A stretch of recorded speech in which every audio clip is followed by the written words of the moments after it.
pound for pound, a term that started all the way back in the 1950s when Sugar Ray Robinson was dominating boxing, but he was never given the respect that he deserved. Media members all agreed that if Sugar Ray Robinson was the same exact size as all those monstrous heavyweights that got paid the big bucks and drew in all the fans, he would dominate them. So the media had to come up with a term to represent who was the best. Skill for skill, they knew Sugar Ray Robinson was the best, the most complete fighter of the time, so the term pound for pound was invented. It's been widely used in boxing for, well, as long as we can remember. But back in the 2000s, as MMA grew in popularity, the term's popularity skyrocketed, as now was being discussed daily on MMA forums, and now Mams Taylor has sparked a discussion that's going to take over for a lot of YouTube boxing for at least a couple of weeks, as we seek to discover and determine who are the best skill for skill, pound for pound, draw for draw now in YouTube boxing. Now, to determine my list, I had to make a skill for skill and a draw for draw list so we can accurately gauge the skill sets of the fighters and really give a fair look at records, opponents, skills, abilities, and raw star power. Now, I'm going to tell you my skill for skill rankings. But to start, number 15. Yes, I'm doing 15. I'm going to brush over the first 5, but then we're going to go in depth on the final 10. Number 15, I have Josh Bruckner. He just beat Chase Damore. There's not much to say about him. He's coming off a layoff. He fought a pro MMA fighter in the boxing ring, is a former pro mixed martial artist himself, and then fought that bum in Chase Damore. Next, we move to number 14, the scammer himself, Austin McBroom. Now, I know he kind of knocked down Gibb and had a decent showing in the opening round. However, the way he was brutally knocked out does a lot to a fighter's psyche, and I don't expect him to even get back in the ring. I have to toss him on the list somewhere because he is good. So he goes in at the number 14 spot. At number 13, we have a guy that recently fought. I tried to remove as much recency bias as I could. We've got Jay Swingler. Just main evented Misfits 002, beating Churdleys. Churdleys is, I love Churdleys' content, but that guy's an absolute bum in terms of boxing. And Jay Swingler demolished him as he should have. There wasn't much to say. He looked like someone that's been training for a year compared to someone that's never put on a pair of boxing gloves. We can't really gauge his skill set too much. We move on to Anthony Taylor, the former MMA fighter. The only reason he's really even making on this list, he's actually not bad, and remember, pound for pound, is if all these fighters were the exact same size, this is comparing skill set for skill set. I think Anthony Taylor beats Jay Swingler, Austin McBroom, and Josh Bruckner with relative ease, but the rest of the guys on this list I don't think he beats. There's not much else to really explain. Next up, we move to King Kenny, the 2 controversies in his first fights. Check out my robbery video where I explained that Sensei did actually kind of beat him, but it's not necessarily a robbery. He goes at number 11. Sensei's not on this list as well. But King Kenny showed some real power and an actual decent skill set versus DK Money. He just has one of the sloppiest. He just has a sloppier lead hand when he brings it back. He keeps it so low that he's open to counters. And speaking of King Kenny getting countering, we move on to number 10 on the list, FaZe Temper. Now, this is where we're going to really talk about these guys. Temper, when he fought King Kenny, he did win. He beat him arguably 3-1. It was a close fight. Matchup ended even getting overturned, so he has to go above King Kenny. Then he just fought Slim, and Slim brutalized Temper. But Slim is one of those guys that's actually pretty high level, and we're going to get to him in a sec, where we really look at him and analyze. He's not bad at all. He belongs with the front of the pack in YouTube boxing. FaZe Temper just fell for a lot of his feints and just got brutally knocked out. But then he fought FaZe Overflow, and while the way he blitzes inside is pretty sloppy, he does have a good, strong base skill set that could take him far in the game if he really sat down on his jab, utilized the fact that he's a southpaw, give some problems to a lot of these orthodox guys. And then he just absolutely dominated FaZe Overflow, and that guy's a martial artist, but far from a boxer. FaZe Temper, number 10. Then we move on to number 9, Deji. This one's going to get a lot of hate, and the reason I say that is because when we get to the draw list, Deji, spoiler alert, is number 4 on the overall draw. He is such a draw, but guys, he's only beaten FouseyTube. That's all he's beaten. You can say, oh, he gave Floyd Mayweather a black eye, that's a fair point, but then again, Floyd was toying with him. And Deji, well, he does have skill, he's just too hesitant. Look at the Wasabi fight, and there's always something going into his matchups. He's a guy that I can't really trust. People forget, man, he's only got 1 win.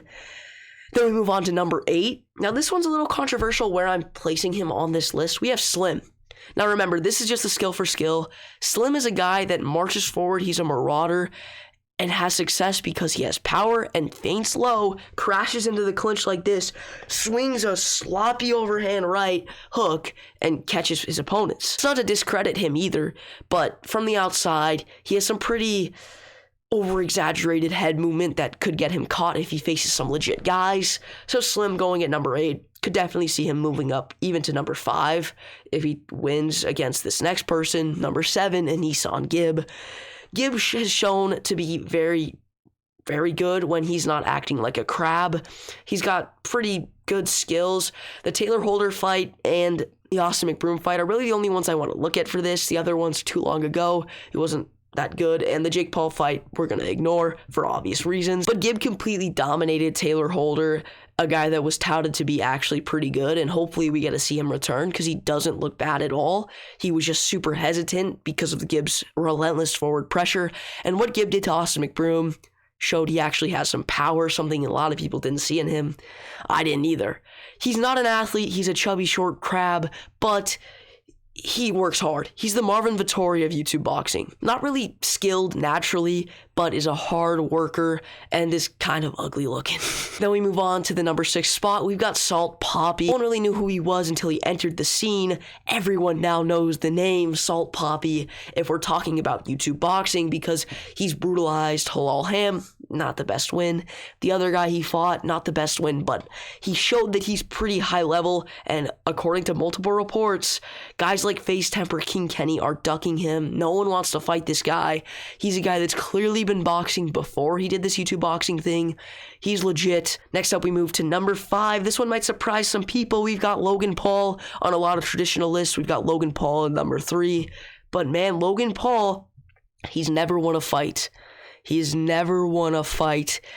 And as you're going to see, man, what does Wallet Sharks do to this guy? What does Dean the Great do to this guy if they are the exact same size?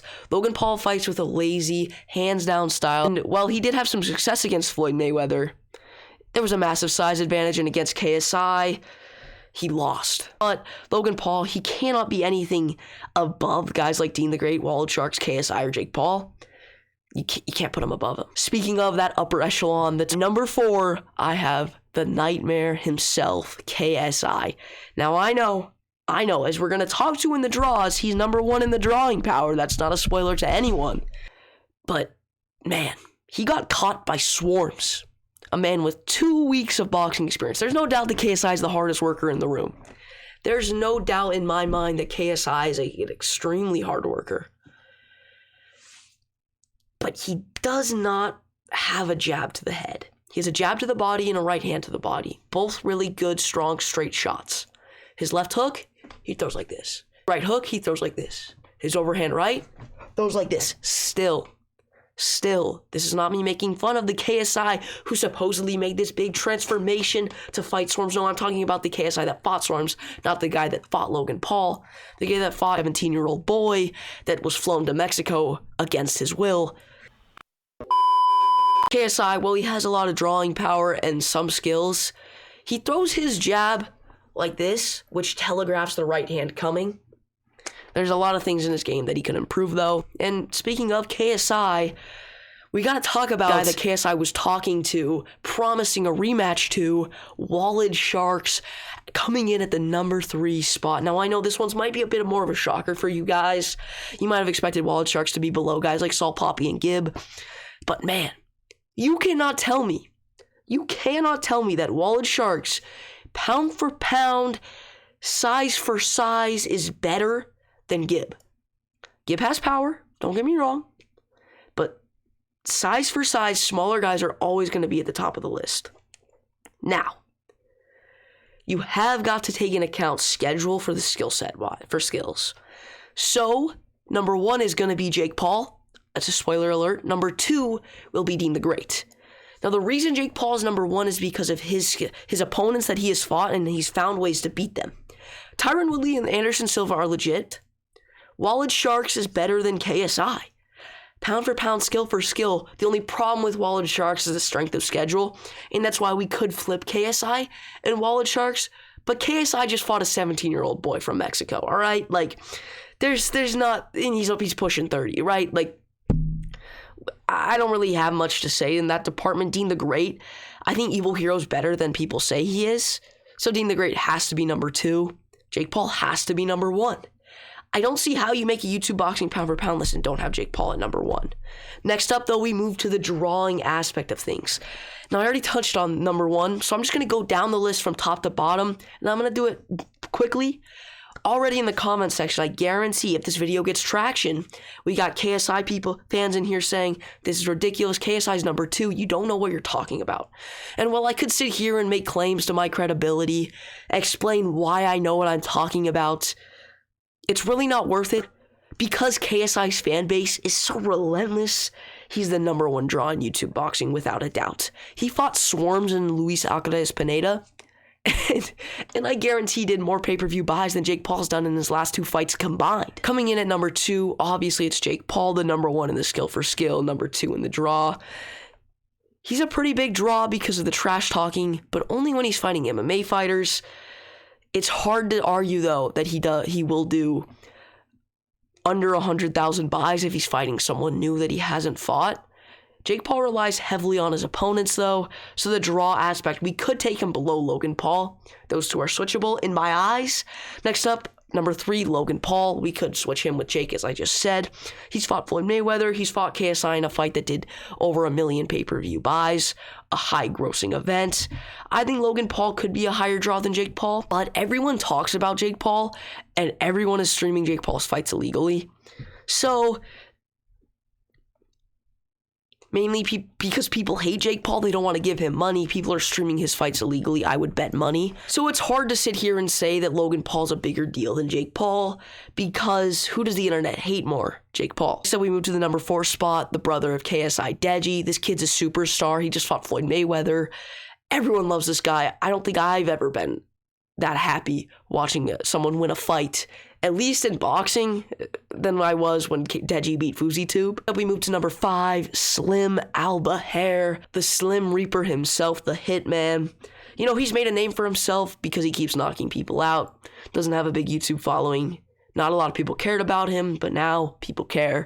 He's at the number 5 spot, pretty self-explanatory. Next up, we move to Gib. Now, the only reason I don't have Gib higher is because he fought Austin McBroom on a card that flopped tremendously. Now, McBroom failed in the promotional department, but Gib promoted the fight. And him and Slim, I think, are pretty interchangeable at that 5 and 6, but we got to put Gib at 6 because, in my eyes, he's just not as big in YouTube boxing as Slim. Could be the only bad take I have in this video. Next up, we move to the number 7 spot, King Kenny. Now, I talked about him earlier. This guy could sell out the O2 Arena. I genuinely believe that he could if he fought someone maybe like Salt Poppy. Depends on the matchmaking. That guy could sell out the O2 Arena in my eyes, main eventing. He's a star. He's part of Beta Squad. He's got a pretty solid YouTube following.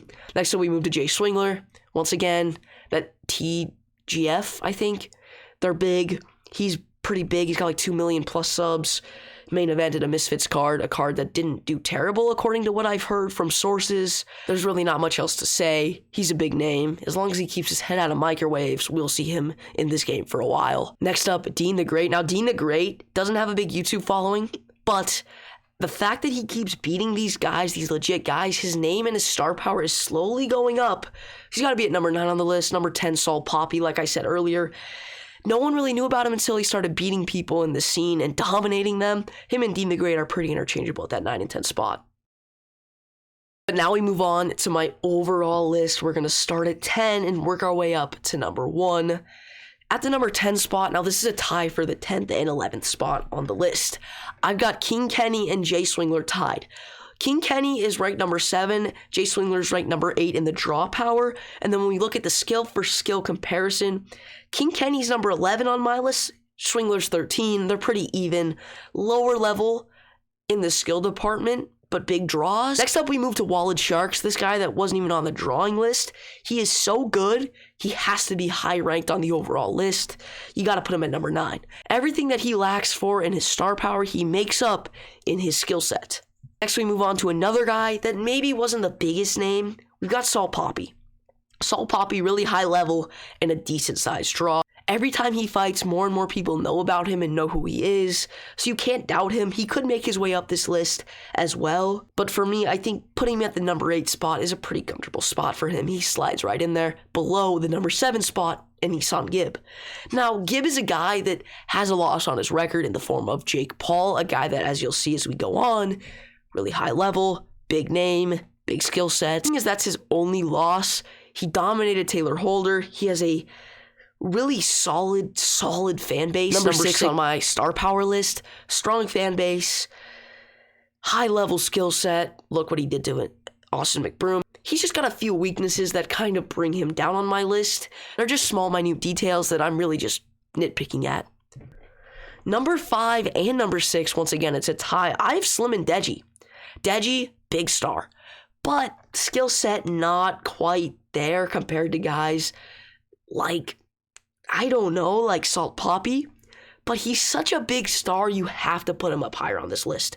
He just fought Floyd Mayweather and survived for a while with him and gave him a black eye. So I guess we could say, okay, he can't be that bad, right? He's not the high level guys, but he did give Floyd Mayweather a black eye. No one's done that before. And then Slim Albaher, as I talked about earlier, he's not a big name, but what he does to people makes him a big name. And there's really not much else to say. He has proven himself in the scene time and time again. Just had a war against that Ryan Taylor guy. And as much as Ryan Taylor is just a headbutting bum, Slim worked hard, showed his heart. Slim had to go out there, defend his title in a hard-fought victory, and dominantly win in a guy that, I mean, that guy's so stupid, he's just tough, Ryan Taylor. So, next up we move to number 4 on the list, Dean the Great, the guy that's number 2 in the skill for skill. He's number 9 on the drawing power list. I think it makes sense to put him at the number 4 spot. He's a big name, but he's a big name only from his skill set. He doesn't have a big subscriber base that he's built on. Not a ton of people are watching his content daily like they are about maybe my next 3. At the number 3 spot, I have Logan Paul. Now, the only reason Logan Paul's down here at number 3 and not number 2 or 1, well, I think it's pretty obvious, but I'm going to explain. He lost to KSI, and he's kind of fallen off in the drawing power in the YouTube boxing because he hasn't fought in a while, so we don't know what his drawing power looks like. But then again, he brings out mainstream celebrities. Look at the KSI fight. Yeah, KSI was half of it, but he did a lot of that promotional work. He's a big draw and is pretty skilled. He's number 5 on the skill set, number 3 on the drawing. I think it makes sense to put him at number 3. It's kind of a genuine lift, but Dean the Great, since he's so low on the drawing power, Logan Paul deserves to be slightly above him in the overall. Next up at number 2, I think you guys know, this list is pretty much mirroring Mabs Taylor at this point. We've got KSI at number 2, and at number 1, we have the problem child himself, Jake Paul. I think those two are pretty self-explanatory. KSI, well, he lacks some of the skills that Jake Paul has. He makes up for it in the drawing department. So he has to be above Logan Paul, seeing as he's beaten Logan Paul. Jake Paul, untouchable at the number 1 spot in my eyes. You can't make a pound-for-pound overall rankings list in YouTube boxing without having Jake Paul at number 1. That's just my opinion. But let me know what your opinion is down in the comments below. Make sure you guys subscribe and like if you have not already. And as always, I'll see you in the next one. Take care. Peace.